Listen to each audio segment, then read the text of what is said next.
అక్టోబర్లో పంచాయతీ ఎన్నికలు, ఎం MPTC, ZPTC ఎన్నికలు కూడా అప్పుడే రుణమాఫీ పూర్తయ్యాక నిర్వహించే అవకాశం. అసెంబ్లీ ఎన్నికలు, లోక్సభ ఎన్నికలు వరుసగా ఒకదాని తర్వాత ఎన్నికలు వచ్చినాయి. త్వరలో స్థానిక సంస్థల ఎన్నికలు రాబోతున్నాయని గత కొద్ది రోజులుగా చర్చ జరుగుతూ ఉన్నది.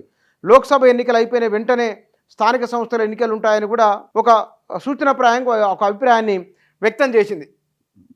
ఇక్కడ గమనించవలసిన విషయము, మరి ఇప్పుడే వెనువెంటనే ఎన్నికలు నిర్వహిస్తే తాము అవకాశాలు కోల్పోతామని బీసీ సంఘాల నాయకులు వివిధ సందర్భాల్లో తమ అభిప్రాయాన్ని వ్యక్తం చేస్తూ వస్తున్నారు.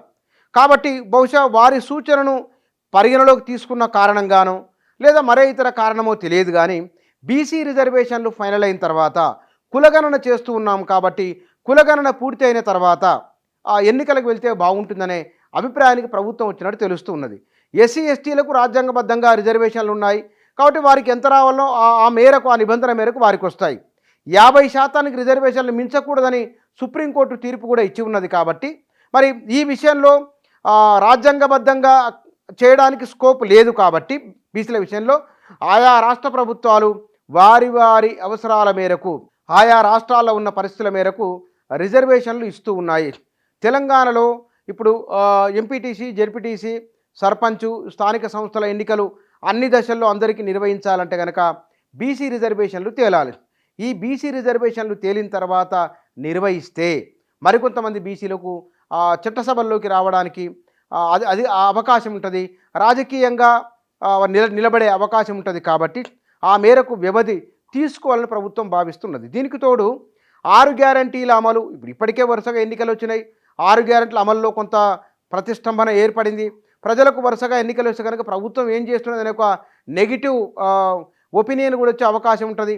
కాబట్టి ఆ ఒపీనియన్ రాకుండా ఉండాలంటే ప్రభుత్వము ఈ ఎన్నికలను అక్టోబర్ దాకా తీసుకొని వెళ్తే ఈలోపుగా కొన్ని సంక్షేమ కార్యక్రమాలు అమలు చేయవచ్చును, పెంచిన రైతు భరోసాను అకౌంట్లలో వేయవచ్చును, ఈలోపుగా ఆర్థిక వ్యవస్థ సర్దుబాటు అవుతుంది, కొత్త బడ్జెట్ వస్తుంది, కేంద్ర ప్రభుత్వం నుంచి గ్రాంట్లు పద్దుల రూపంలో ఎన్ని డబ్బులు వస్తాయో తెలుసుకునే అవకాశం ఉన్నది. వీటన్నింటి ద్వారా అంటే అక్టోబర్ నాటికల్లా రైతు భరోసా వేయడము, మహిళలకు ఇస్తున్న నగదు బదిలీ ప్రారంభించడము, మిగిలిన గ్యారంటీల అమలులో వేగవంతం చేయడము, మరింత మంది అర్హులను పరిగణలోకి తీసుకోవడము, దీనివల్ల సంస్థాగతంగా కాంగ్రెస్ పార్టీ బలపడే అవకాశం ఉంటుంది. క్షేత్రస్థాయిలో నాయకులకు, కార్యకర్తలు ప్రజల్లో వారికి విశ్వాసం ఏర్పడే అవకాశం ఉంటుంది. కాబట్టి అట్లా పార్టీకి ప్రయోజనకారిగా ఉంటుంది. పార్టీని నమ్ముకున్న కార్యకర్తలకు రాజకీయంగా క్షేత్రస్థాయి నుంచి అవకాశం ఇచ్చినట్లు ఉంటుంది.